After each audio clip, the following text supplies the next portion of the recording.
We say good morning to you, Bridge Nation. Welcome to Top of the Bridge, Up and Go. My name is Richie B. Well, go on, Bridge Nation. You know this is your boy Shelz. Yours truly, DJ Ali is in the building. All right.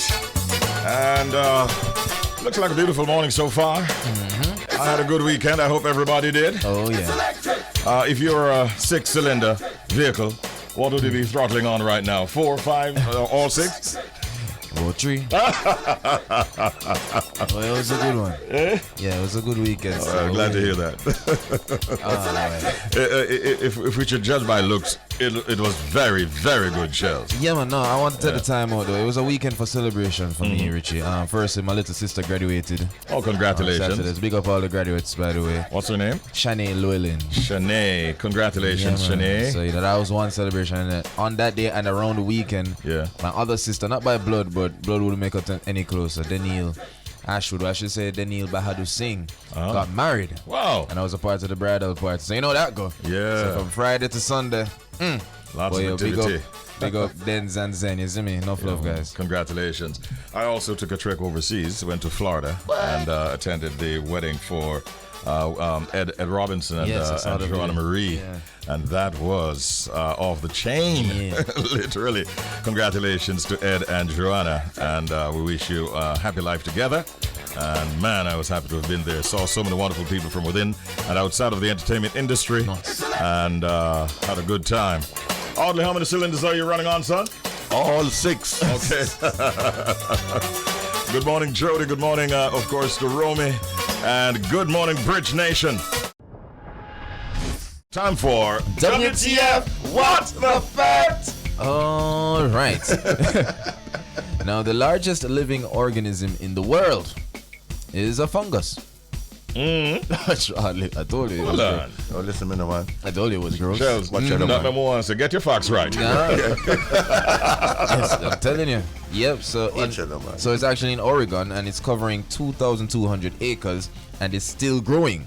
Next time you purchase white button mushrooms at the grocery store, just remember that they may be cute and bite-sized, but they have a relative out west that occupies some 2,384 acres, which is 965 hectares of soil in Oregon's Blue Mountains. Put another way, this humongous fungus bars would encompass 1,665 football fields, or nearly 4 square miles, which is 10 square kilometers of turf. Now, the discovery of this giant Armillaria ostoye in 1998 heralded a new record holder for the title of the world's largest or known organism, believed by most to be the 110 foot, which is 3.5 meter long, 200-ton blue whale. However, based on its current growth rate, the fungus is estimated to be 2,400 years old, but could be as ancient as 8,650 years, which would earn it a place among the oldest living organisms as well. Really? Hey, fungus. Done with mushroom. Well, Right now. with a fungus like that, you don't need fungi. Right now. One is enough. That is interesting. How do measure them years? I'm trying to figure out. I don't see when science come to about 8,000 years. I'm kind of just shut that off still, but still. I could show a number too. It could be 9,670 for all I care. Yeah, it could be 8 years. We're all playing with. It just look old. Yeah. Was it on the screen? That was it, Romy. Oh, Romy, I was not looking on the screen. I'd love to see it actually. They look nice though. Oh. But not together like that. But if you see what. Okay then. Yeah. Well, it's an interesting fact. That's all we can say. Yeah. And the fact that we have a history of providing believable, accurate facts. Yes. I'm not going to go around this one this morning. So we will repeat in closing. Can you imagine that? The largest living organism in the world is, in fact, a fungus. Yeah. All right. And probably among the oldest as well. Yeah. All right. That was WTF. What the fact? Yeah, get them on. time for update. Yeah. All right. So we know Drake by now. The other thing with Drake, he's a good artist. I believe he's one of the persons who have the game of hip hop and sometimes pop music too in the palm of his hands. However, we can't deny the fact that this man is a menace when he's ready. Alright, so Drake released a joint album with 21 Savage recently, November 4th. It's called Her Loss.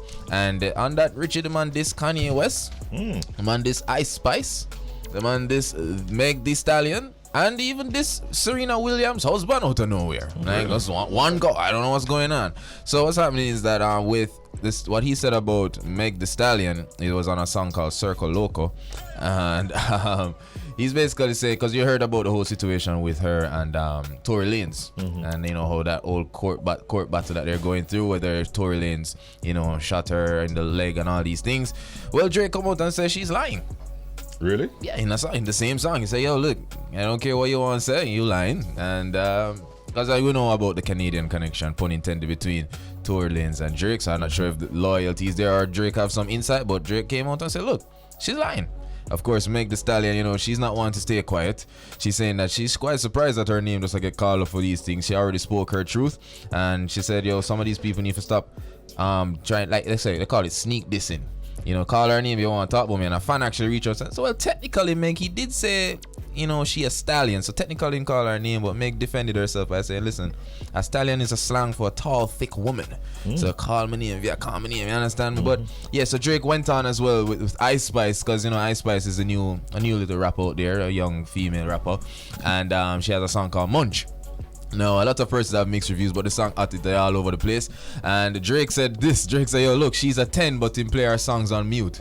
I'd rather play her songs muted." Yeah, so basically, I say, "Yo, you look good, but when I watch a music video, I play it on mute." I don't need to hear your voice. And there's also even further, how do I call it? I don't know if it's beef, because Drake actually flew her out before she quote unquote bust. He flew her out in par with her, and then all of a sudden he fly her back and then unfollow her. Yeah. So we're not sure what's going on between him and Ice Spice. And then on to Serena Williams' husband. Now this is the one who made me say, "Oh, hold on, what going on, yourself?" Oh, hold on, before we get to that, how him this Kanye was that Kanye, you know, he recently went through his whole ranting with the White Lives Matter and all these things. Well, Hailey Bieber, who's Justin Bieber's wife, you know, she had something to say to Kanye at the time, saying, you know, you need to calm down and show some respect. Kanye, in retaliation to what Hailey Bieber was saying, was that, you know, basically told her to calm down and call Drake name, because Drake allegedly was with Hailey Bieber. So he called her in a whole Drake groupie type context. And remember that now I got sit over well with a woman who is now married. So yeah, so that was the Kanye issue. But with Serena Williams' husband, who is Alexis Ohanian, this is what happened. Drake called her husband a groupie. I mean, that disrespect. And we know Drake dated Serena. Drake dated everybody. We know. That's why I said this man is a menace. However, he called the woman husband a groupie.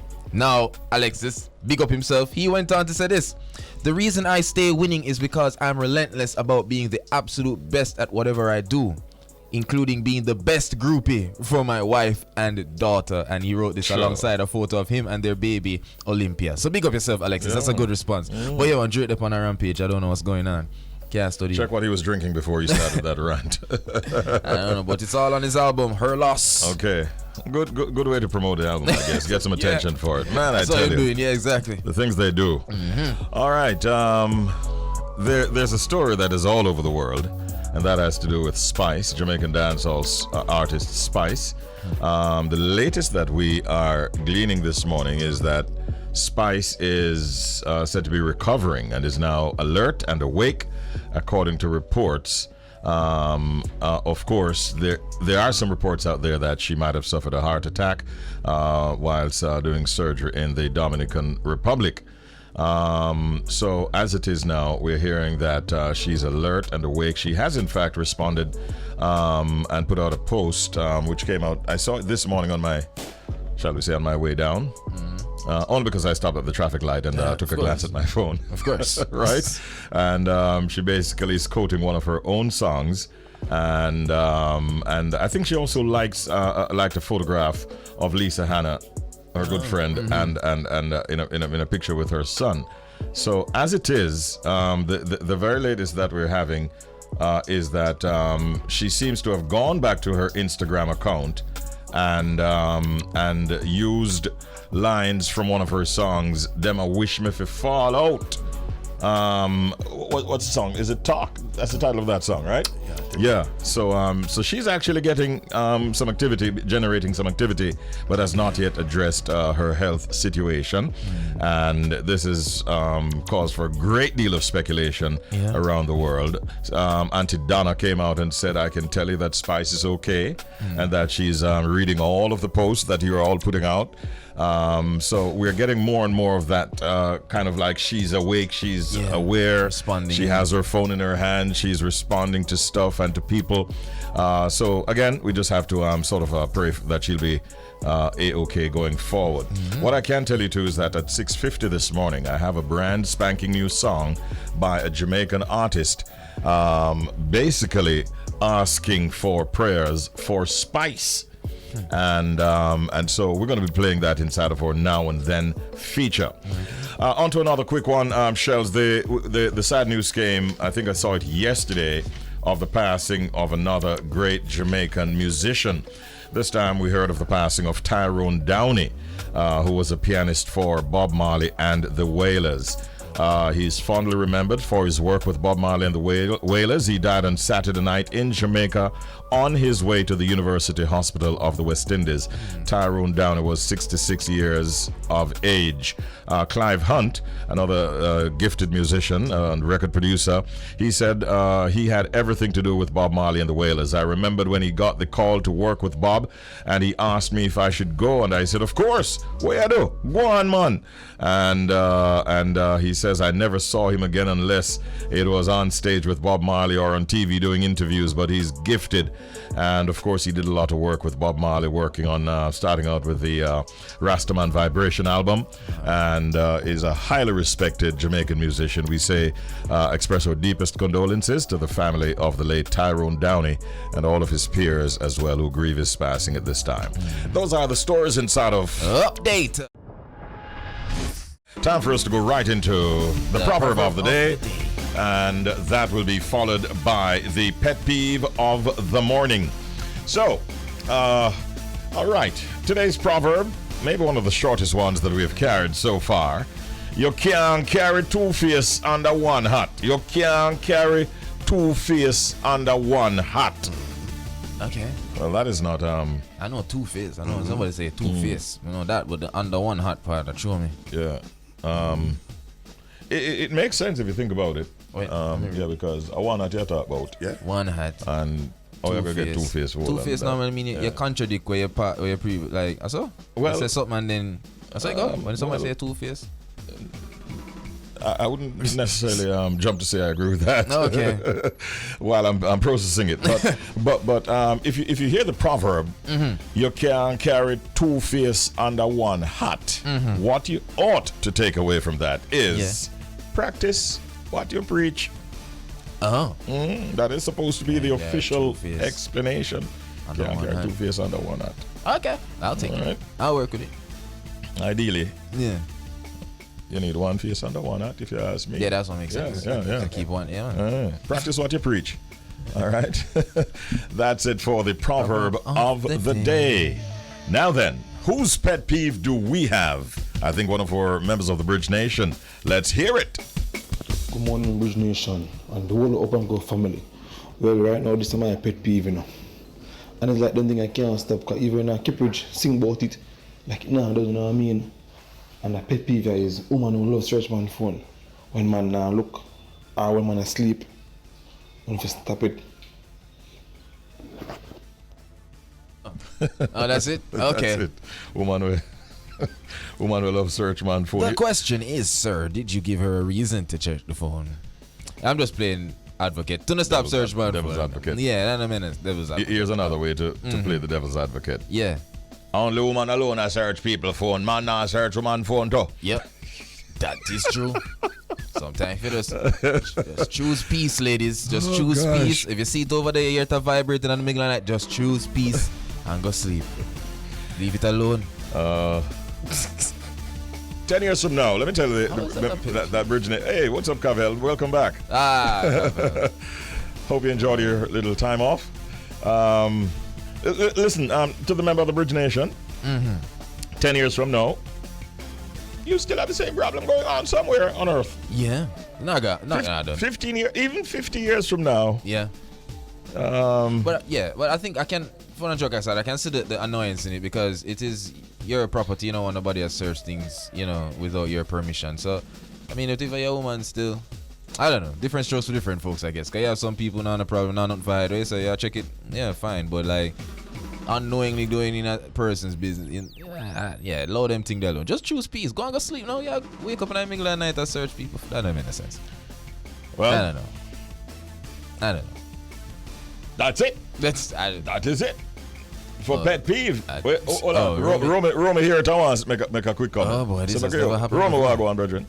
Richie B having a phone. Yeah. Is not on a boat trying to hide the next woman I keep as a man. Or even vice versa, right? Sometimes you have a text where it might have come to a confidential.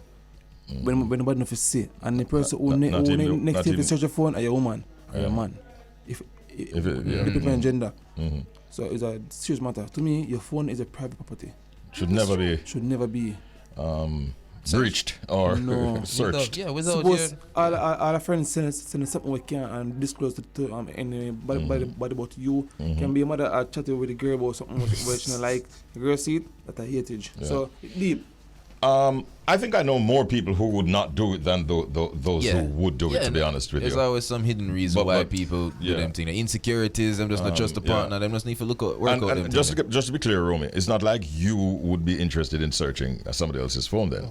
Right, so you're saying no to that. All right. Nothing wrong with that. Yeah. All right, so stuff like these have been happening, and I suspect will happen for a while. Happening right now, I suppose, somewhere. Yeah. It's happening Put on the people them phone. Put on the phone. Hey, I see you. Yeah. Drop the phone. Uncut. That was the pet peeve of the morning. Now, the president is going to be joining us, the president of the JTA, the Jamaica Teachers Association. The JTA recently said that over 270 teachers had not received a salary for the months of September and October. A number of the teachers shared that they are yet to receive their salaries and have dismissed claims by the Ministry of Education that the reason for the delay in payments was that some documents were submitted late and did not meet the cutoff for payroll periods. Well, the president of the JTA, Mrs. LaSonja Harrison, in an interview last week said that the ministry keeps making the argument about late submission of documentation, which is not, she says, an acceptable explanation. We're joined at this time by the president of the JTA, Mrs. LaSonja Harrison. Good morning, Mrs. Harrison. Morning. Good morning. Good morning to you. Good morning to your listeners. Thank you so much. Thank you so much for joining us, and congratulations on becoming the president of the JTA. I know it's a little late, but we're just getting a chance to say it to you directly. How has it been going since you took office? Interesting. Interesting, you say. Now, I want to focus on the problems as were described a while ago. The Ministry of Education claims that this situation has developed because payrolls were submitted late. Do you accept that explanation or that argument at all? I'm not quite sure to which situation the ministry is responding. We know the situation Region 7 was on block, and they have since treated with same, but we would have done that data attestation exercise, and those teachers were paid in that data set. I got teachers' information that did not receive pay. They got it in September but didn't get it in October. I went through physically and isolated those who did not get paid in September and October. And if it is the information was sent late for September, it can't be that that same data set is late for October. So you don't really take that argument at all then, obviously. Not at all. I can't understand why the teachers would not be paid in October if it is the data came in late for September, I can understand that argument for September. But what is the plausible reason why the teachers would not 2 months going without a pay? Some of these teachers are new, fresh out of college, have student loan to be serviced and other loans that they would have taken in order to complete their tertiary education, and they have their responsibilities. Some of them are the first persons from their families to have acquired tertiary level education, and so their families are now looking toward to them for some kind of help, that kind of thing. I can't understand. And let's put in the equation the fact that teachers are not the highest paid servants of our country. Oh, Lord. So I can just imagine the frustration. To the best of your knowledge, how would you say that these people are coping, these teachers? Sir, it is, I don't know, it is but the grace of God. We had a prayer session this morning and we were really just praying for the teachers to remain motivated in spite of the challenges that we face. The teacher, and some of those teachers, when I looked, because we also ascertained how long the teacher has been in service. Not all of them were new teachers. Some of them were teachers who have been engaged from 3 to 5 years over a period, some longer, and they have not been paid. Their credit rating is being affected. Their loans are falling in default and arrears. Their own family life. We can't go to JPS and say, oh, I'm a teacher, I'm asking you please to keep on my light. Yes? And we're expecting the teacher to get up. Their own children are to go to school, and all of their other business is just, it is really untenable that we're asking of the teachers who are already, as you have established, poorly paid. And then you're asking us to continue to make the sacrifice, to turn up to school, find bus fare, find gas, find and to come to school and to carry on the duties as if everything is okay. Mrs. Harrison, greetings. Shelz here. Now, we know that this is a long-standing issue that teachers have been facing. It's not a new one. Do you have any proposition for the Ministry of Education as it relates to solving this issue? Well, they will tell you, I will forego them, they will tell you that the My HR Plus is supposed to be the answer to all of these. It is having its own teething pains, yes, and I'm not so sure if it is solving all the problems that it is intended in solving at this time, but that continues to be. But the government, one, if for whatever reason, and I've said it to our ministry, professional courtesy, while even your apologies won't help our financial crisis, but at least if you're going to be late in paying me or you're going to be having a challenge, you are sending some kind of information to the schools that would certainly assist the teachers, so at least we can say, all right, we're not going to get paid today, let's see which part we can go borrow this money in order to until such time. And then if it is that we send that data, we would expect by now, 1 week later, that some kind of intervention would be done. If the ministry knows its systems and its processes, then it ought to have some kind of backup plan that in the event that the regular payroll is, it has some challenges, then you have a plan B to be activated once it is. You get sufficient data that several teachers have been affected. Mm-hmm.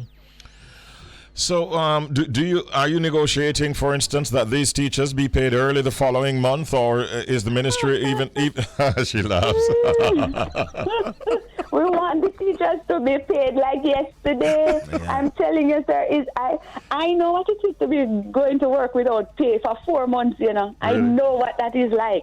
Yes, I happen to have a husband, so my situation, could have figure out. Yes. And it was a challenging time for us. Mm-hmm. But there are those teachers, have not a hand to clap. So you are literally fending on your own. Wow. This is something that really, really needs not to happen again. I mean, we really feel the pain of the teachers who are so affected. We really do. As president of the JTA, Mrs. Harrison, what are some of the other things, though, that you're currently lobbying for on behalf of teachers? Well, you transition us into the compensation review, which is on hand, again, seeking to pay teachers. I mean, the platitudes that the society has always given towards us to say, oh, we're so grateful for our teachers, and we would like to see that gratitude join in a chorus to say to the government of this Jamaica, of this country, that you ought to compensate teachers better. When you pay teachers better, you actually lend to the poor. If every single Jamaican who has been the beneficiary of the grace and goodness of a teacher, I'm not talking just the service of teaching, but literally the teacher helping out of his or her pocket, yes, writing up recommendations, searching for scholarships, ensuring that a child goes to teachers college, goes on to university, comes to school by providing books, uniforms, bus fare, lunch money out of the little that they have. All over these years, you would think we would have a nation of more grateful people towards the teaching profession. Yes, we can acquiesce that there are those who, for one reason or another, would have left a bad, or would have had a negative experience. A child would have had a negative experience with that individual. But for the most part, the teachers of this nation have remained dedicated to. Furthermore, we have undertaken our professional development primarily out of our own pockets. Yes, so while the Ministry of Finance with the Ministry of Education has, out of negotiation by the Jamaica Teachers Association with the 50% refund of tuition, when we look at the number of teachers in the system and who would have accessed that benefit, it pales in comparison to the quality of the qualification of the members of the teaching profession. That's why people from North America, Europe, as far as the Middle East, are coming in search of our teachers. If we were so unqualified, if we were so incompetent, persons would not be in search of our skills and competencies from all over the world, you know. And so I think it is time for, as a country, we would determine that the profession that gives birth to all other professions, that we would seek to compensate our teachers better. So as we seek to have conversations with the Ministry of Finance,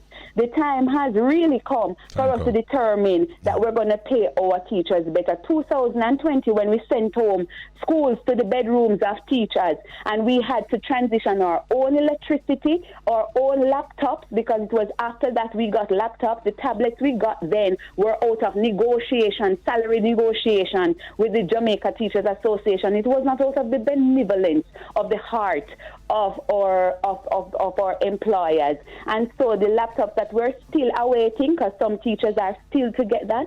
So we continue to question if what we expend as a nation is really adequate towards education. If it is, the government over how many years, 3-year period, has to roll out a process to give a teacher a laptop, a needed device in this time. We continue to have teachers who are working in service, but they don't have a post number.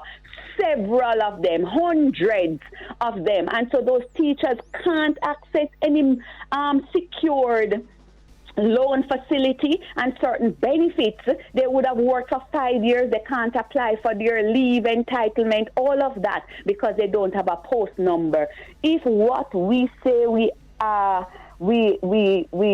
spend on education is adequate, then I really don't know what adequate looks like. And then it is for us to have a national conversation about saying if our greatest asset is our people, and we are in need of developing that human capital so we can see the return on the investment. And we know that return is not an immediate turnover. So we have as a nation to make a decision that we need to create a plan for education, a plan that is devoid of political maneuvering, and regardless of which is in power, the people of this nation will hold our leaders to that plan and we say we need $10 to educate each child, and we need to determine how much that really costs in this 2022 moving forward. Yes. And if it is $10, we say government can only give $5 now, but we need private sector to give $2. We need the diaspora to contribute another $2, and $1 government will incrementally add over the period. We must make that decision.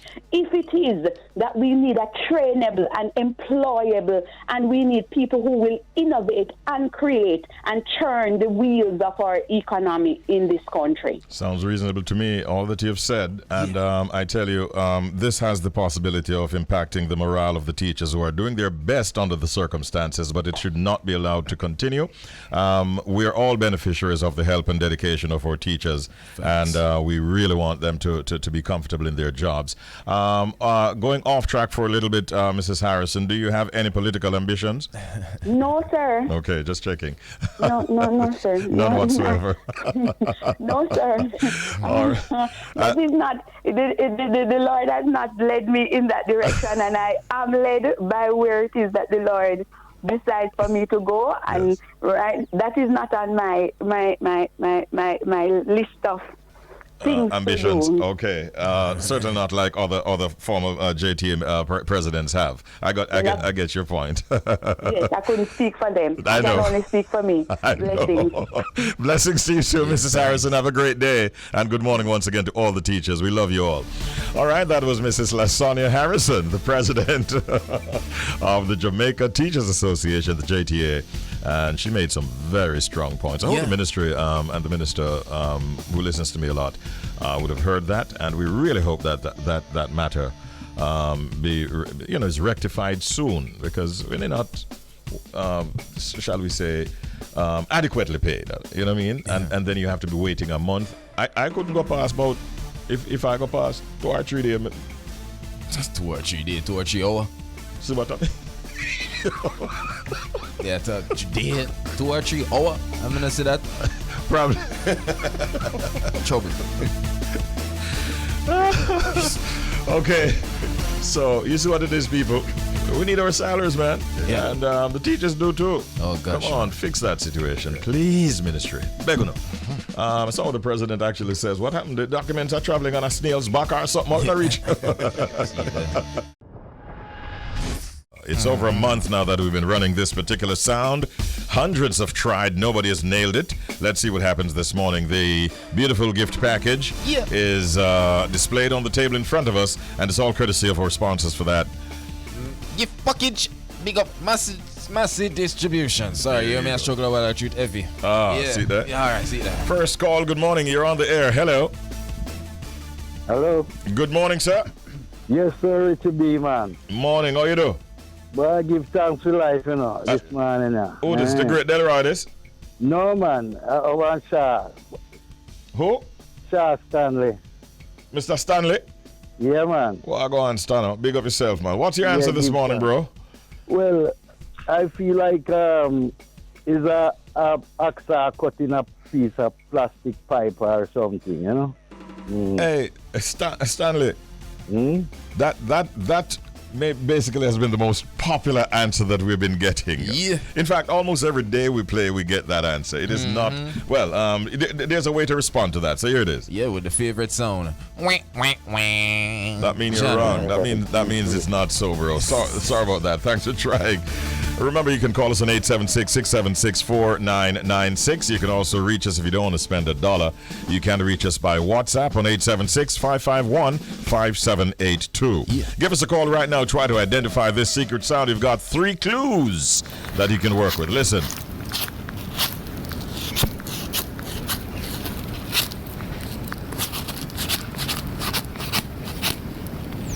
Good morning to our next caller. You're on the air. Hello. Uh-oh.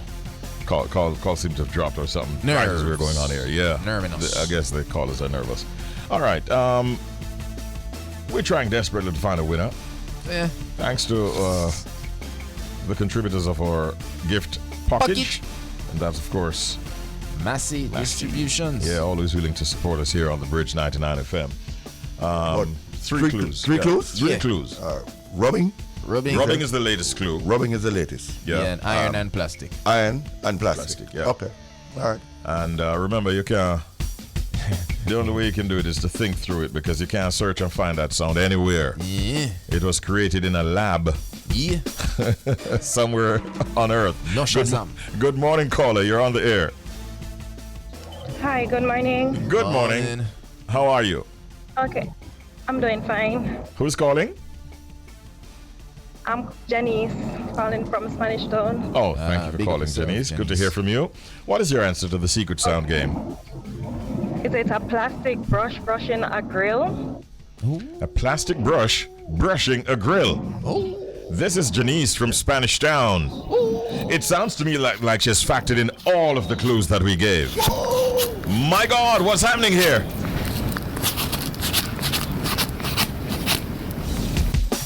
Janice? Yes. Is there anything you want to change in that answer? No. Did you get any help in coming up with that answer? All right, next question. If you won, are you going to share the contents of the gift package with anybody? All right. Since there's silence there, let's wake up the nation. Ladies and gentlemen, she's calling from Spanish Town. I don't recall hearing from Janice before. This morning she gave us the answer that she feels is correct, and the verdict is...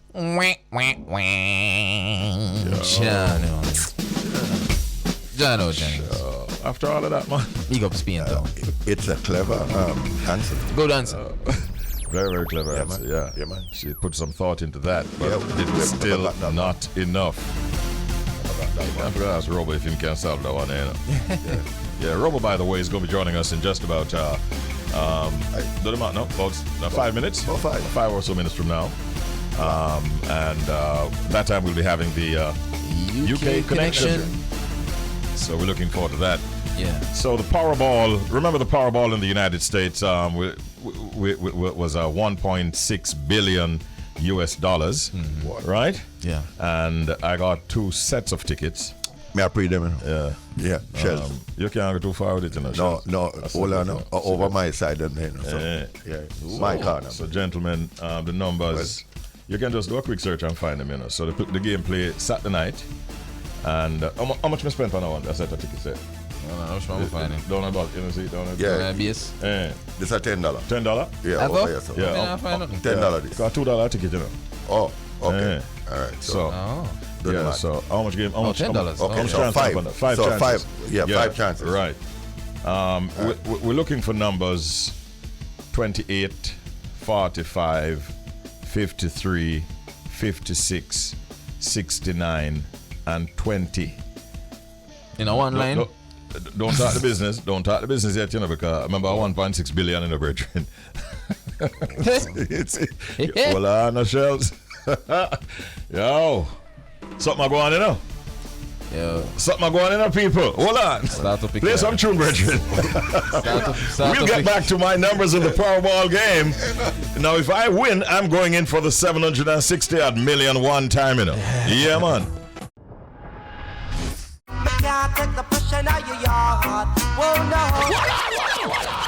Because he's got several properties across places like Birmingham and Nottinghamshire. Oh my. And in London in particular, where he broadcasts from daily.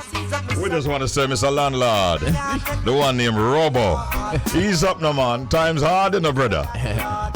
Good morning. Good morning. Yo, good morning. You got it right. I don't have a couple. I have quite a few. Quite a few. Yes, sir. I tried to get into property business, but I jumped in it too late. I wish I did have quite a few. And now is the time where the landlords, as you just said, are raking in all that lovely profit, as they would say. But it does if come they at have good tenants. Yeah. Yes, it does come at a cost, because without the tenants, the money can't make. But anyway, good morning, Richie. Good morning, Shelz. Good morning, Odds. Good morning, Jamaica. Great to be here. Wet Monday morning here in London. It's been pouring down all day, but it's just It's just the way we like it here. You know what I'm saying?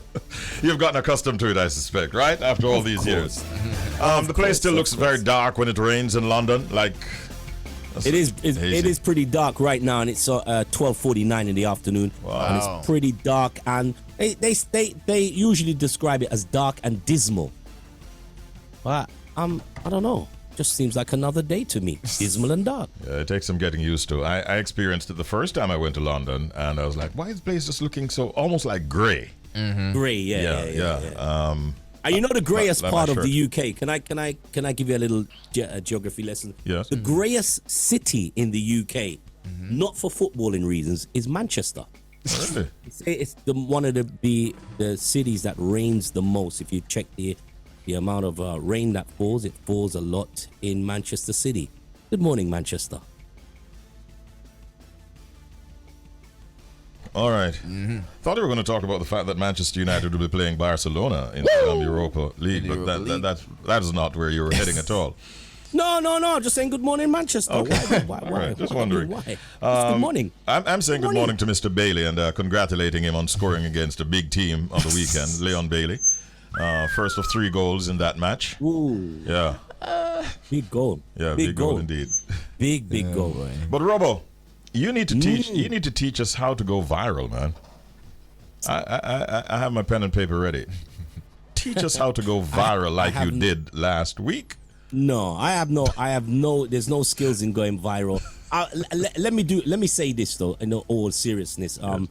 Obviously, I made a comment about something last week, and I'll be honest with you, I was wrong to make that comment because I'm not a doctor, I don't have medical facts, so I want to apologize openly to Spice and her family if I caused any distress, and fans of Spice, by mentioning something which obviously I heard and was wrong to kind of convey in the way I did. But the message I was trying to say is that if somebody is ill, that we should be more careful how we choose our words and how we choose to it seems like emphasis was given to condemning the fact that Spice may have brought something onto herself when that wasn't really what I was trying to say.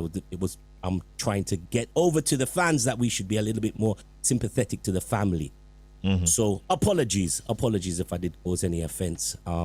100% to Spice and her family. But yeah. And that is understandable. What we'd like to say, though, is the fact that, it's not like you were just out there on a tangent and spewing erroneous information per se, because you did have a conversation and time and place, I guess, was of import in such matters. But to be fair to you, you did have a conversation, and you were just not making things up off the top of your head. So as a brother, I wanted to put that in there myself. All right. Thank you very much. Thank you very much, Richie. Yeah, man. Thank you very much. All right. And you've been doing this for a long time, so we know how it is. We roll with the punches, Robo, don't we? Yeah. That's what when you're in media, some people are in media for the right reasons, some people are in it for the wrong reasons, and some people are in it for their own reasons. I would like to think that I've erred towards the right reasons. Absolutely. Highlighting the culture that we do. Let me tell you a quick story. We have 2.5 minutes. I was leaving here Friday morning, and at the Norman Manley International Airport, truth is, I had a little knee issue that developed when I kind of twisted my knee, right? So I was traveling wearing a knee strap. Right. Yeah. When I got to the security checkpoint, it seems like the supervisor obviously recognized me based on the highs, and she called my name and everything like that. But there's one officer. When you go through that machine, she says, what's that? The sound goes off, and she says, so I said, listen, let me just tell you straight up that I'm actually wearing a knee strap, and it might have a little strip of metal or something in it. So she says, I need to see it. Oh. So that I go on. right there and then. So by this time, a few people shout, Richard, what happened to you over there, sir? Oh, no. So she says, can I see it? So I said, where? And she says, here. Oh, man. Get them, sir, get them down, sir. sir. People flick out phone long time. I'm ready to take picture in the brethren. Yeah, that's You the that, life. you that gone viral? So eventually, Oh, the supervisor was like to the junior staff, that's Richie B, you know. She never misses about that. That's right. Do your work, yeah. That's crazy. Anyhow, they sent over a gentleman who checked the knee and said, okay, Mr. Burgess, you can go ahead. So that was that. But otherwise, I might have gone viral. Airports and those situations, high security places that's when you find out how normal you are. Sir, belt, sir, shoes, sir. And you just have to, you just have to comply. Or else, no problem. Yeah. The taking off of shoes is not a problem. But man, the other day I experienced one where this man took off his shoes and Jesus. That can be rough. Yeah. Because, airports. That's personal hygiene. Yeah, airports. Not for everyone. Hey, and speaking of tickets, it looks like you're talking about Manchester United, Barcelona, in Europa. Okay. That's what Manchester you meant. United's got that one. But the ticket, I think Shelz, you might be in for that golden ticket because Chelsea have not the easiest run, but I mean this turn up Liverpool, Real Madrid in the last 16, and Paris Saint-Germain and Bayern. Yeah. So it leaves to me, I think teams like Chelsea, as they say, could nobble their way to the final. And we can't discount Napoli. Oh, yes. Definitely, how can we discount Manchester City? So if there's going to be a final, I mean, I'll my prediction from now, I don't know, it's nearly 4 months away. Yeah. I think Bayern and Man City, that's if they don't get nobbled by a Napoli or a Chelsea, will be in the final of the Champions League because Liverpool, Real Madrid is not a great draw for Liverpool. But hey, historically speaking, yeah, we beat them before in the last 16 when we went on to the 97 final, but that was a poor Real Madrid Galacticos. This is now a different animal. So good luck to all the teams in the Champions League. We're going to need it. Yeah. Well, that's all the time we have, Robo. And it was fun as usual, man. You have a great rest of the afternoon, and we'll catch up with you again soon. Take care. Have a good one. Definitely. Enough respects, Jamaica. Good morning, Jamaica. UK Connection, that was Robo Ranks on the beat, London 103.6 FM, along with our team here, myself included, Charles, DJ Audley, and the rest of the family. And that was, of course, just one segment of the Top of the Bridge Up and Go for today. We call that the UK Connection, and we enjoyed that. We're now going into another interview segment, and our next guest, in fact, was born and is based in the Dominican Republic.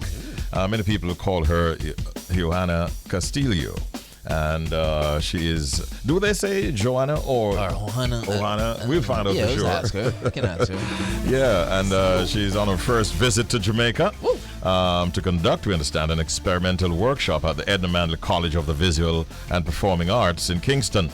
On this trip, she's accompanied by curator Yina Jimenez Suriel.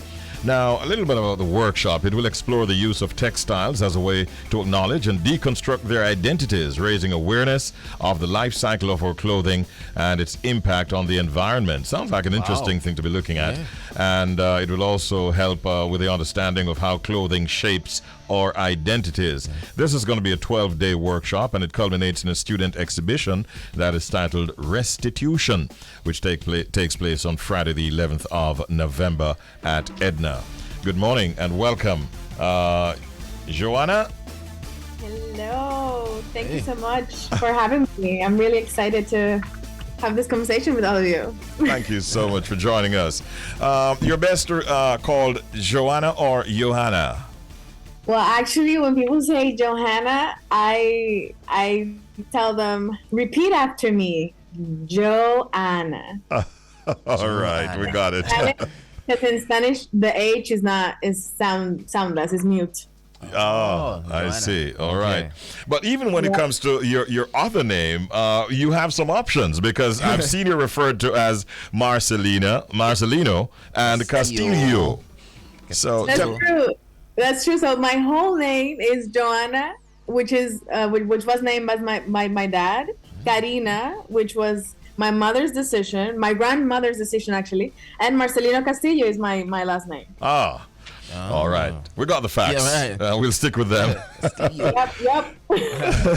So we just want to say welcome to Jamaica. And one of the things I want to ask you right up front, Johanna, is how has your visit been so far? Is it kind of like what you expected being here in Jamaica? Well, to be honest, I try not to have too much expectations when I am going in a space that I don't know. But it has been beautiful. It has been very welcoming. The energy is so vibrant. It's been a very beautiful experience, honestly. Maybe as vibrant, you'd say then, as the color of your hair right now, Johanna. That's true. I'm a very vibrant person. It has been very interesting because I feel like I've seen a lot of like similarities in terms of like aesthetics and colors and textures between Jamaica and the Dominican Republic, and even stories. So I'm like, even when we were in the streets, the first day I came, I was like, oh, I feel like we're driving, a street of the Dominican Republic, So yeah, you have a lot of things in common. Oh, that's good to hear. I want you to now tell us a little bit about this experimental workshop that is currently happening at Edna Manley College for the Visual and Performing Arts. Give us some more details on it, if you will. Yes. Okay. So first of all, I would like to mention / say that this is supported by Ruby Impulse Art Project and Caribbean Art Initiative. So basically, the workshop is called Reclaiming Your Old Clothes. And if I have to define the workshop in one sentence, it will be deconstructing our current identity to create other worlds. So basically, we have this 12-day, program where I am literally dividing the workshop in 2 times. So we are actually time traveling. We're not just upcycling. So in one part of the workshop, we are going to the past, and basically the idea behind going to the past is like, understanding how clothing and how textiles have been informing our identities of the present. So it's in a way trying to deconstruct, go back, have conversations, and understand not just how clothing gets to us today, but also like, how these have been identifying, how these have been influencing us today, and also like, how much of the decision making we've been able to kind of like have in that formation of our identity. And then the present is where I am asking the students to kind of like think about how are they envisioning their identities today. And we are actually like, deconstructing this old clothing and adding like new material. So basically we are utilizing a couple of different techniques, such as collages with the sewing machine, intuitive embroidery, and actually today we are starting quilting. So in a way, it's not just deconstructing our identity to embody other presence, but also to teach them techniques to like keep textile circulating longer. So for us to be able to not see clothing as a disposable element, but as a piece that we care and that it has meaning in it, so that we can actually like have it for longer. Yeah. Okay. Now, Johanna, why Jamaica? Why decide to bring this workshop to Jamaica? Why Jamaica? Well, to be honest, all of this started with a fellowship that Ruby Mecenat created with Caribbean Art Initiative, and it was supposed to be in Johannesburg. Okay. All right. So because of the pandemic, that didn't happen, and we've been kind of like finding ways to to create something together, to like have this exchange in terms of like their program and my practice. And so at some point this year we actually did the first workshop in the Dominican Republic, which was really beautiful because it was more in the local space. It was shorter. And then they actually proposed for me to do it in Jamaica. So I was like, of course, yes, I would love to do it in all the islands. Gladly, why not? How receptive are the students, and what are they saying to you about what they're learning so far? Well, it's been very, very interesting. Like I feel like they've been surpassing my expectations, to be honest, because we are each day I'm trying to kind of like have it, apart. In the beginning, we're always going to be socializing, and then we start the work, and then we end up socializing. So I feel like, right now they just come into the classroom and start working. They put their headphones, and they've been. And I am trying not to like necessarily tell them what to do, but like to serve as more as a guidance. So the ideas that they have, I'm trying to just be a support to them. So it's been very, very positive, actually. Okay. You drew some comparisons between your country and Jamaica earlier, but I want to delve a little deeper. How about the food? Have you been trying our Jamaican food, and are there similarities? Tell us. Definitely the flavor, we have that similar. It's great. So this is your first. Go ahead. I think the only difference is the level of spice. Oh yeah. Oh. Yep, because I think we don't cook with that much spicy, and so I've been realizing that I have to say, I don't like that much spicy, so that the food comes with a little bit. Okay. All right. Well, listen, continue to enjoy your stay. I get the feeling, based on how you're sounding, that this may be your first, but will not be your last trip to Jamaica. But glad that you made it here. Glad that you're doing this workshop. And we know that it's making a big contribution to the art world. Thank you so much, Johanna, for your time and for what you're doing. Much love. Thank you for having me. Our pleasure. Hopefully I can see you there as well. Oh, all right. Bless up yourself. No Much love. Oh, nice, vibrant personality, and doing some good stuff. Yeah. As a young person. Hey, this is impressive. It's very important stuff. Hey, clothing is language, Like people and them look at things overlook. Like, just put on some beats and thing. Just like the fabric. And no, it's actually a part of language. We're not even realize. So big up Johanna. Big part of image too. Yeah. All right, and all the students over there at the Edna Manley College of the Visual and Performing Arts, we say good morning to you, management and staff, and Johanna and her team.